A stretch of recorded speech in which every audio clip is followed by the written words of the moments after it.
Assalamu alaikum warahmatullahi wabarakatuhu. Hello everyone, welcome to my channel Munira's vlog. நபிமார்களுடைய வாழ்க்கை வரலாறில் இப்ராஹிம் அலைஹிவஸல்லம் அவர்களுடைய வாழ்க்கை வரலாற்றிய முதல் பகுதியை நம்ம பார்த்துட்டோம். இன்றைக்கி அதோடைய இரண்டாம் பகுதியை நம்ம பார்க்கலாம்.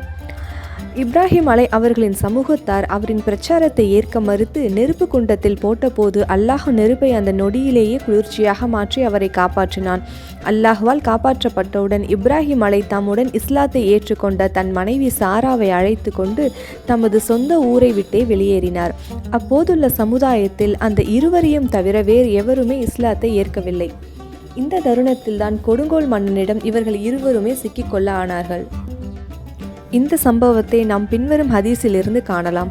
ஒரு நாள் இப்ராஹிம் அவர்களும் அவர்களுடைய துணைவியார் சாரா அலைஹிவஸல்லம் அவர்களும் கொடுங்கோல் மன்னனின் ஊர் வழியாக சென்றார்கள். அப்போது அந்த மன்னனிடம் அவர்களை குறித்து, இங்கு ஒரு மனிதர் வந்திருக்கிறார், அவருடன் அவருடைய அழகான மனைவியும் இருக்கிறார் என்று கூறப்பட்டது. உடனே இப்ராஹிம் அவர்களை அழைத்து வரச் சொல்லி அந்த மன்னன் ஆள் அனுப்பினான். அவர் வந்தவுடன் சாராவை பற்றி அவர் விசாரித்தார். இவர் யார் என்று கேட்டார். அதற்கு இப்ராஹிம் அலைஹிவஸல்லம் அவர்கள், இவர் என்னுடைய சகோதரி என்று பதிலளித்து விட்டார். பிறகு சாரா அவர்களிடம் சென்று, சாராவே, இந்த நிலத்தில் உன்னையும் என்னையும் தவிர இறை நம்பிக்கை உடையவர்கள் யாரும் இல்லை. இவனோ என்னிடம் உன்னை பற்றி கேட்டுவிட்டான். நீ என் சகோதரி என்று நான் அவனுக்கு தெரிவித்து விட்டேன். ஆகவே நீ உண்மையை சொல்லி என்னை பொய்யனாக்கி விடாதே என்றும் கூறிவிட்டார். அந்த மன்னன் சாரா அவர்களை கூப்பிட்டு அனுப்பினான். சாரா அவனிடம் சென்றபோது அவன் அவர்களை தன் கையால் அள்ள முயன்றான்.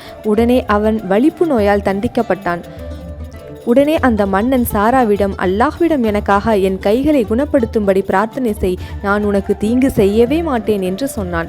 உடனே சாரா அலைஹிவஸல்லம் அவர்களிடம் அல்லாஹ்விடம் அவனுக்காக பிரார்த்திக்க அவன் வலிப்பிலிருந்து விடுபட்டான். பிறகு இரண்டாவது முறையாக அவரை மீண்டும் அவன் அணைக்க முயன்றான். முன்பு போலவே அவன் மீண்டும் வலிப்பு நோயால் தண்டிக்கப்பட்டான். அப்போதும் எனக்காக என் கைகளை குணப்படுத்தும்படி அல்லாஹ்விடம் பிரார்த்தனை செய், நான் உனக்கு இனிமே தீங்கு செய்யவே மாட்டேன் என்று கூறினான். அவ்வாறே அவரும் பிரார்த்திக்க அவன் வலிப்பிலிருந்து விடுவிக்கப்பட்டான். பிறகுதான் தன் காவலன் ஒருவனை அழைத்து, நீங்கள் என்னிடம் ஒரு மனிதரை கொண்டு வரவில்லை, மாறாக ஒரு ஷைத்தானையே கொண்டு வந்துள்ளீர்கள் என்று கூறினான். பிறகு ஹாஜர் அவர்களை சாரா அலைஹிவஸல்லம் அவர்களுக்கு பணியாளாக கொடுத்தான். சாரா இப்ராஹிம் அவர்களிடம் அவர் தொழுது கொண்டிருந்த போது வந்தார். இப்ராஹிம் கைகளால் சைகை செய்து என்ன நடந்தது என்று விசாரித்தார்கள். அவர் அல்லாஹ்வின் நிராகரிப்பாளனின் அல்லது தீயவனின் சூழ்ச்சியை முறியடித்து அவன் மீதே அந்த சூழ்ச்சியை திருப்பிவிட்டான் எனவும் ஹாஜரை தனக்கு பணிப்பெண்ணாக அளித்தான் என்றும் கூறினார். இவ்வாறாக அபு ஹுரைரா அவர்கள் புகாரியில் 3358வது ஹதீஸில் அறிவிக்கின்றார்கள். சாரா அலைஹிவஸல்லம் அவர்கள் தனக்கு வழங்கப்பட்ட அடிமை பெண்ணான ஹாஜரை இப்ராஹிம் அவர்களுக்கு அன்பளிப்பாக வழங்கினார்கள். இப்ராஹிம் அவர்களும் ஹாஜரை இரண்டாம் தாரமாக திருமணம் முடித்து கொண்டார்கள். இதன் பிறகு இப்ராஹிம் அவர்களின் தள்ளாத வயதில் முதலாக ஹாஜர் அம்மையார் அவர்கள் இஸ்மாயில் அலைஹிவஸல்லம் அவர்களை பெற்றெடுத்தார்கள். இஸ்மாயில் அவர்கள் பால்குடி குழந்தையாக இருந்தபோது இப்ராஹிம் அவர்களுக்கும் அவர்களுடைய முதல் மனைவியான சாரா அலைஹிவஸல்லம் அவர்களுக்கும் ஒரு மனஸ்தாபம் ஏற்பட்டது. இதற்கு காரணம் அவருடைய இரண்டாவது மனைவியான ஹாஜர் அம்மையாருடன் இப்ராஹிம் அலைஹிவஸல்லம் அவர்களுக்கு ஏற்பட்ட நெருக்கம்தான். இந்த மனக்கசப்பின் காரணமாக பால்குடி குழந்தையாக இருந்த இஸ்மாயில் அலைஹிவஸல்லம் அவர்களையும் தனது மனைவி ஹாஜர் அலைஹிவஸல்லம் அவர்களையும் ஆள் யாரும் இல்லாத, தண்ணீரோ புற்பூண்டுகளோ இல்லாத பாலைவன பகுதியான இன்றைய மக்காவில் விட்டுவிட்டு ஷியாம் நாட்டில் உள்ள தன் முதல் மனைவி சாரா அலைஹிவஸல்லம் அவர்களிடம் இப்ராஹிம் அவர்கள் திரும்பிவிட்டார்கள். இந்த சம்பவத்தை பின்வரும் ஹதீஸ் தெளிவாக விளக்குகிறது. இப்ராஹிம் அலைஹிவஸல்லம் அவர்கள் ஹாஜர் இஸ்மாயிலுக்கு பால் ஊட்டி கொண்டிருக்கும் காலகட்டத்தில் இருவரையுமே அழைத்து கொண்டு வந்து காபாவின் மேல் பகுதியில் இப்போதுள்ள ஜம்ஜம் கிணற்றின் மேல் பெரிய மரம் ஒன்றின் அருகே தங்க வைத்து விட்டார்கள். அந்த நாளில் மக்காவில் எவருமே வசிக்கவில்லை. அங்கு தண்ணீர் கூட கிடையாது. இருந்தும் அவ்விருவரையும் அங்கே இருக்கச் செய்தார்கள். அவர்களுக்கு அருகே பேரிச்சம்பழம் கொண்ட ஒரு தோல் பை ஒன்றையும் தண்ணீருடன் கூடிய தண்ணீர் பை ஒன்றையும் வைத்தார்கள். பிறகு இப்ராஹிம் அலைஹிவஸல்லம் அவர்களை அங்கேயே விட்டுவிட்டு ஷாம் நாட்டிற்கு திரும்பி சென்றார்கள். அப்போது அவரை இஸ்மாயிலின் அன்னையான ஹாஜர் அவர்கள் பின்தொடர்ந்து வந்து, இப்ராஹிமே, மனிதரோ வேறு எந்த பொருளுமே இல்லாத இந்த பள்ளத்தாக்கில் எங்களை விட்டுவிட்டு நீங்கள் எங்கே போகிறீர்கள் என்று கேட்டார்கள். இப்படி பலமுறை அவர்கள் திரும்ப திரும்ப கேட்டார்கள். இப்ராஹிம் அவர்களை அவர்களை திரும்பி கூட பார்க்காமல் நடந்து சென்றார்கள். ஆகவே அவரிடம் ஹாஜர் அவர்கள் கேட்டார்கள், அல்லாஹுதான் உங்களுக்கு இப்படி கட்டளையிட்டானா என்று கேட்க அவர் ஆம் என்று கூறினார். அதற்கு பிறகு ஹாஜர் அலை அவர்கள், அப்படி என்றால் அவன் எங்களை கைவிட்டு விடமாட்டான் என்று சொல்லிவிட்டு திரும்பி வந்து விட்டார்கள். இப்ராஹிம் அலை சிறிது தூரம் நடந்து சென்று மலைக்குன்றின் அருகே அவர்களை எவரும் பார்க்காத இடத்திற்கு வந்தபோது தன் முகத்தை இறை இல்லமான காபாவை நோக்கி திருப்பி தன் இரு கரங்களையும் உயர்த்தி இந்த சொற்களால் அல்லாஹ்விடம் பிரார்த்தனை செய்தார்கள். எங்கள் இறைவா, உன் ஆணையின்படி நான் என் மக்களில் சிலரை இந்த வேளாண்மை இல்லாத பள்ளத்தாக்கில் கண்ணியத்திற்குரிய உன் இறை இல்லத்திற்கு அருகில் குடியமர்த்தி விட்டேன். எங்கள் இறைவா, இவர்கள் இங்கு தொழுகை நிலைநிறுத்த வேண்டும் என்பதற்காக இவ்வாறு செய்தேன். எனவே இவர்களின் மீது அன்பு கொள்ளும்படி மக்களின் உள்ளங்களை ஆக்குவாயாக. மேலும் இவர்களுக்கு உண்பதற்காக பொருட்களை வழங்குவாயாக. இவர்கள் நன்றியுடையவர்களாக இருப்பார்கள் என்றும் இறையெஞ்சுவதாக அல் குர்ஆனிலே அல்லாஹ் 14வது அத்தியாயத்தில் குறிப்பிடுகிறான். இஸ்மாயிலின் அன்னை இஸ்மாயிலுக்கு பாலூட்டவும் அந்த தண்ணீரிலிருந்து தாகத்திற்கு நீர் அருந்தவும் தொடங்கினார்கள். தண்ணீர் பையில் இருந்த தண்ணீர் தீர்ந்து விட்ட போது அவரும் தாகத்திற்கு உள்ளானார். அவருடைய மகனும் தாகத்திற்கு உள்ளானார். தன்னுடைய மகன் இஸ்மாயில் அவர்கள் புரண்டு புரண்டு அழுவதையும் தரையை காலால் அடித்து கொண்டு அழுவதையும் அவர் பார்க்க பிடிக்காமல் சிறிது தூரம் நடந்தார். பூமியில் தமக்கு மிக அண்மையில் உள்ள சஃபா மலையை கண்டார்கள். அதன் மீது ஏறி நின்று கொண்டு மனிதர்கள் யாராவது கண்ணுக்கு தென்படுகிறார்களா என்று நோட்டமிட்டபடி பள்ளத்தாக்கை நோக்கி பார்வையை செலுத்தினார்கள். எவரையுமே அவர் காணவில்லை. ஆகவே சஃபாவில் இருந்து இறங்கிவிட்டார். பிறகு அவர் மருவா மலை குன்றுக்கு அருகே வந்து அதன் மீது ஏறி நின்று அங்கே யாராவது தென்படுகிறார்களா என்று நோட்டமிட்டார்கள். அங்கேயும் எவரையும் காணவில்லை. இவ்வாறே அவர்கள் 7 முறை செய்தார்கள். இப்னு அப்பாஸ் ரலியல்லாஹு அவர்கள் கூறுகிறார்கள், இதுதான் இன்றைய ஹஜ்ஜில் மக்கள் சஃபாவுக்கும் மருவாவுக்கும் இடையே செய்கின்ற தொங்கோட்டமாகும் என்று நபி ஸல்லல்லாஹு அலைஹி வஸல்லம் அவர்கள் கூறுவதாக கூறுகின்றார்கள். பிறகு அவர்கள் மருவாவின் மீது ஏறி நின்றபோது ஒரு குரலை கேட்டார்கள். உடனே அவர் தமக்குள்ளேயே சும்மாக இரு என்று கூறிக்கொண்டார்கள். பிறகு தமது காதை தீட்டிக்கொண்டு மீண்டும் அந்த குரலை அவர்கள் கேட்டபோது உடனே, அல்லாஹ்வின் அடியாரே, நீங்கள் சொன்னதை நான் செவியுற்றேன். உங்களிடம் உதவியாளர் எவரேனும் இருந்தால் என்னிடம் அனுப்பி என்னை காப்பாற்றுங்கள் என்று ஹாஜர் அலைஹிவஸல்லம் அவர்கள் கூறினார்கள். அப்போது அங்கே தன் கண் முன் ஒரு வானவர் ஒருவரை அவர்கள் பார்த்தார்கள். இப்போதுள்ள ஜம்ஜம் கிணற்றின் அருகே அந்த வானவரை அவர்கள் கண்டார்கள். அந்த வானவர் தம் குதிகாலால் அந்த மண்ணை தோண்டினார் அல்லது தமது இறக்கையினால் தோண்டினார் என்று கூறப்படுகிறது. அதன் விளைவாக தண்ணீர் வெளிப்பட்டது. உடனே ஹாஜர் அலை அவர்கள் அதை ஒரு தடாகம் போல் தன் கைகளால் அமைத்து அதை தடுக்கலானார்கள். அந்த தண்ணீரிலிருந்து அள்ளி தன் தண்ணீர் பையில் நிரப்பிக்கொள்ள தொடங்கினார்கள். அவர் அள்ளி எடுக்க எடுக்க அது பொங்கிக் கொண்டபடியே இருந்தது. நபி ஸல்லல்லாஹு அலைஹி வஸல்லம் அவர்கள் அறிவிக்கின்றார்கள், அல்லாஹ் இஸ்மாயில் அலை அவர்களின் அன்னைக்கு கருணை புரிவானாக.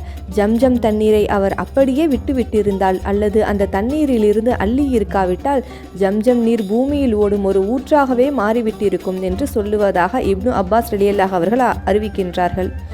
பிறகு அன்னை ஹாஜர் அலைஹிவஸல்லம் அவர்கள் ஜம்ஜம் தண்ணீரை தாமும் தன் குழந்தைக்கு ஊட்டினார்கள். அப்போது அந்த வானவர் அவரிடம், நீர் கேட்பாடற்று வீணாக அழிந்து போய் விடுவீர் என்று அஞ்ச வேண்டாம். ஏனெனில் இங்கு இந்த குழந்தையையும் இவருடைய தந்தையையும் சேர்த்து புதுப்பிக்க கட்டவிருக்கின்ற அல்லாஹ்வின் இறையில்லம் வர உள்ளது. அல்லாஹு தன்னை சார்ந்தோரை கைவிட மாட்டான் என்று சொன்னார்கள். இறையில்லமான காபா மேட்டை போன்று பூமியிலிருந்து மேலே உயர்ந்து இருந்தது. வெள்ளங்கள் அதன் வலது பக்கமாகவும் இடப்பக்கமாகவும் வலிந்து சென்று விடுமே தவிர அதன் மேலே ஏறாது. இவ்வாறே அன்னை ஹாஜர் அலை அவர்கள் தண்ணீர் குடித்து கொண்டும் பாலூட்டி கொண்டும் இருந்தார்கள். இந்த நிலையில்தான் யமன் நாட்டைச் சேர்ந்த ஜுர்ஹூம் குலத்தாரின் ஒரு குழுவினர் அவர்களை கடந்து சென்றார்கள். அவர்கள் கதா என்னும் ஒரு கணவாயின் வழியாக முன்னோக்கி வந்து மக்காவின் கீழ்ப்பகுதியில் தங்கினார்கள்.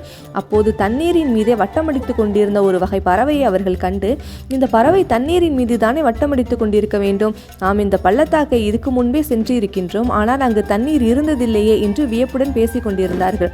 பிறகு அவர்கள் ஒரு தூதுவரை அங்கு அனுப்பி அங்கே தண்ணீர் இருக்கிறதா என்று பார்த்து வர சொன்னார்கள். உடனே அவர் திரும்பி வந்து அங்கே தண்ணீர் இருப்பதாக கூறினார்கள்.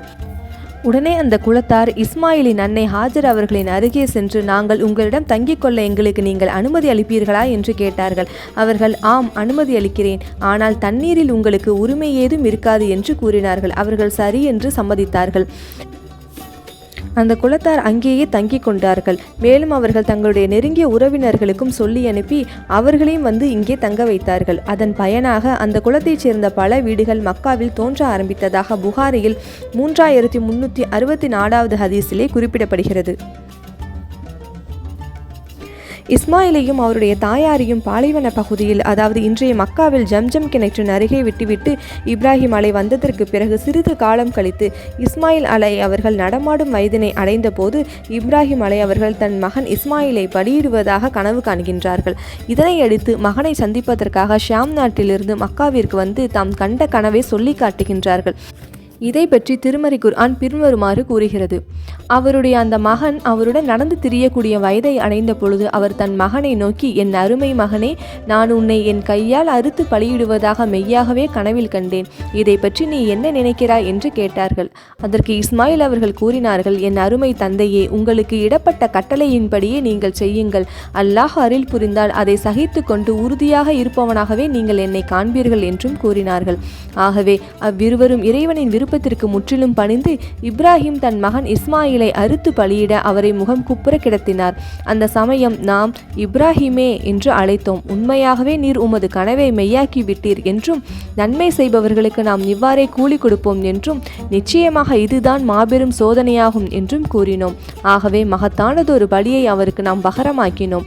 அவருடைய புகழை பிற்காலத்திலும் நிலைக்க வைத்தோம். ஆகவே உலகத்தில் உள்ள அனைவருமே இப்ராஹிமுக்கு சலாம் உண்டாவதாக என்று கூறுகின்றார்கள். இவ்வாறே நன்மை செய்வோருக்கு நாம் கூலியை கொடுப்போம். நிச்சயமாக அவர் மிக்க நம்பிக்கையுள்ள நம் அடியார்களில் இருந்தவர் ஆவார். இதன் பின்னர் நல்லடியார்களில் உள்ள இஸ்ஹாக் நபியையும் அவருக்கு மற்றொரு மகனாக நாம் நற்செய்தியை கூறுவதாக அல் குர்ஆனிலே அல்லாஹ் 37வது அத்தியாயத்திலே குறிப்பிடுகிறான். இப்ராஹிம் இஸ்மாயில் ஆகிய இருவரின் தியாகத்தை போற்றிதான் இன்று வரை ஹஜ்ஜு பெருநாள் அன்று குர்பானி கொடுக்கும் முறையை நாம் பின்பற்றி வருகின்றோம்.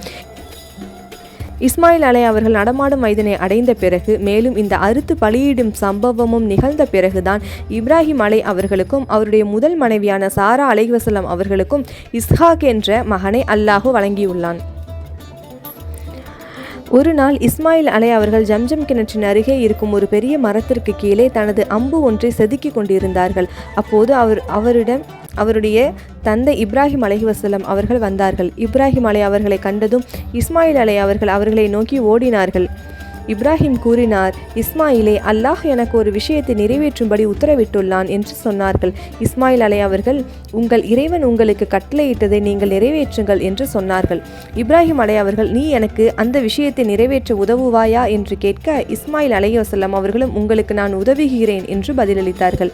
இப்ராஹிம் அலை, அப்படியென்றால் இந்த இடத்தில் ஒரு இறை இல்லத்தை நாம் புதுப்பித்து கட்ட வேண்டுமென்று எனக்கு அல்லாஹ் கட்டளையிட்டுள்ளான் என்று சொல்லிவிட்டு சுற்றியிருந்த இடங்களை விட சற்று உயரமாக இருந்த ஒரு மேட்டை சைகையால் காட்டினார்கள்.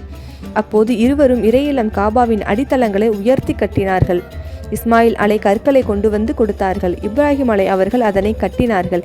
கட்டிடம் உயர்ந்து விட்ட போது இஸ்மாயில் அலை அவர்கள் மஹாமு இப்ராஹிம் என்று அழைக்கப்படும் அந்த கல்லை கொண்டு வந்து இப்ராஹிம் அலை அவர்களுக்காக வைத்தார்கள். இப்ராஹிம் அலை அதன் மீது ஏறி நின்று காபாவை கட்டலானார்கள். இஸ்மாயில் அலை கற்களை எடுத்து தந்தார்கள். அப்போது இருவருமே கூறினார்கள், எங்கள் இறைவனை, உனக்காக நாங்கள் செய்த இந்த பணியை எங்களிடம் இருந்து ஏற்றுக்கொள்வாயாக. நிச்சயமாக நீதான் எங்கள் பிரார்த்தனைக்கு நன்கு செவியுறுபவன், மேலும் நன்கு அறிந்தவன் என்று பிரார்த்திப்பதாக அல் குர்ஆனிலே அல்லாஹ் 2வது அத்தியாயத்தில் குறிப்பிடுகிறான். இவ்வாறே பிரார்த்தித்தவாறு காபாவை அவர்கள் புதுப்பித்து கட்டத் தொடங்கினார்கள். ஆதம் அலைஹிவஸல்லம் அவர்கள் காபத்துல்லாவை முதலாக கட்டிய போது இறைவனின் முதல் ஆலயம் என்ற சிறப்பை மட்டுமே பெற்றிருந்தது. ஆனால் இப்ராஹிம் அலை அவர்கள் ஹாஜரையும் இஸ்மாயில் அலை அவர்களையும் அங்கே குடியமர்த்திய பின்புதான் மக்கா நகரமே உருவாகியது. அதன் பின்பு சிதலமடைந்த இந்த காபத்துல்லாவை தான் இப்ராஹிம் அலை அவர்களும் இஸ்மாயில் அலை அவர்களும் புதுப்பித்து கட்டினார்கள். பின்பு மக்கா நகரத்தை புனித பூமி ஆக்குமாறும் அபய பூமி ஆக்குமாறும் அவர்கள் இறைவனிடம் பிரார்த்தித்தார்கள். இதை பற்றி நபி ஸல்லல்லாஹு அலைஹி வஸல்லம் ஒரு ஹதீஸில் அறிவிக்கின்றார்கள். இப்ராஹிம் அலை அவர்கள் மக்காவை புனித நகரமாக ஆக்கினார்கள். அதற்காக துவாவும் செய்தார்கள். இப்ராஹிம் அலை அவர்கள் மக்காவை புனித நகராக்கியதை போல நான் மதினாவிற்காக அதன் சாவு முத் ஆகியவற்றின் பரக்கத்துக்காகவும் துவா செய்துள்ளேன் என்று நபி ஸல்லல்லாஹு அலைஹி வஸல்லம் அவர்கள் அறிவிப்பதாக அப்துல்லாஹ் பின் சைத் ரலியல்லாஹு அவர்கள் புகாரியில் அறிவிக்கின்றார்கள். ஹஜ் என்ற வணக்க வழிபாடு முதலில் இப்ராஹிம் அலைஹிவஸல்லம் அவர்களின் சமுதாயத்திற்கு தான் கடமையாக்கப்பட்டது. அதனால் தான் ஹஜ்ஜுடைய பெரும்பாலான கிரிகைகள் அனைத்தும் இப்ராஹிம் அலை அவர்களின் தியாக வாழ்க்கையோடு சம்பந்தப்படுத்தியே இருக்கிறது. அவரை நோக்கி, ஹஜ்ஜுக்கு வருமாறு நீ மனிதர்களுக்கு அறிக்கையிடுவீராக. அவர்கள் கால்நடையாகவும் உங்களிடம் வருவார்கள், இளைத்த ஒட்டக வாகனங்களின் மீதும் வெகு தொலைவிலிருந்து உங்களிடம் வருவார்கள் என்றும் வர்த்தகத்தின் மூலம் தங்கள் பயனை நாடியும் அங்கு வருவார்கள். குறிப்பிட்ட நாட்களில் அல்லாஹ் அவர்களுக்கு கொடுத்த ஆடு மாடு ஒட்டகம் ஆகிய கால்நடை பிராணிகளின் மீது அவனது திருப்பெயரை கூறி அறுப்பதற்காகவும் அங்கு வருவார்கள். ஆகவே அவ்வாறு அறுக்கப்பட்டவற்றிலிருந்து நீங்களும் புசியுங்கள், சிரமப்படும் ஏழைகளுக்கும் புசிக்க கொடுங்கள். பின்னர் தலைமுடி இறக்கி நகம் நறுக்கி குளித்து தங்கள் அழுக்குகளை சுத்தம் செய்து தங்கள் நேர்ச்சைகளையும் நிறைவேற்றி கண்ணியமான பழமை வாய்ந்த ஆலயத்தை சுற்றி வாருங்கள் என்று அல் குர்ஆனிலே அல்லாஹ் 22வது அத்தியாயத்திலே அறிவிக்கின்றான். பிற்காலத்தில் நபி ஸல்லல்லாஹு அலைஹி வஸல்லம் அவர்கள் இறையிலம் காபாவில் உருவப்படங்களை பார்த்தபோது அவற்றை அழிக்கும்படி உத்தரவிட்டார்கள். அவை அழிக்கப்பட்ட பின்புதான் அதனுள் நுழைந்தார்கள். இப்ராஹிம் அலை அவர்களையும் இஸ்மாயில் அலை அவர்களையும் அவர்கள் தம் கையில் குறி சொல்லும் அம்புகளை பிடித்தபடி இருக்கும் நிலையில் உருவங்களாக பார்த்தார்கள். உடனே அல்லாஹ் தன் கருணையிலிருந்து அவர்களின் குறைவுகளை அப்புறப்படுத்துவானாக. அல்லாஹ்வின் மீது ஆணையாக அவர்கள் இருவரும் ஒருபோதும் அம்புகளின் மூலம் குறிப்பார்த்ததில்லை என்று கூறுவதாக இப்னு அப்பாஸ் ரலியல்லாஹு அவர்கள் புகாரியில் அறிவிக்கின்றார்கள். இப்ராஹிம் அலைஹிஸ்ஸலாம் அவர்கள் 3 பொய்களை தவிர வேறு பொய் எதுவுமே தன் வாழ்நாளில் பேசியதில்லை. அவற்றில் 2 அல்லாஹ்வின் மார்க்கத்தின் நலன் காட்கும் விஷயத்தில் சொன்னவையாகும். அவற்றில் முதல் பொய் அவரை இணை வைக்கும் திருவிழாவிற்கு அவருடைய சமுதாய மக்கள் அழைத்த போது தான் ஒரு நோயாளியாக இருப்பதாக அவர்கள் கூறி விலகியது. 2வது பொய் சிலைகளை உடைத்து பெரிய சிலையின் தோளில் கோடாரியை மாட்டிவிட்டு மக்கள் இப்படி செய்தது யார் என்று கேட்டபோது அவர்களில் பெரியதான அந்த சிலைதான் இதை செய்தது என்று கூறியது 2வது பொய்.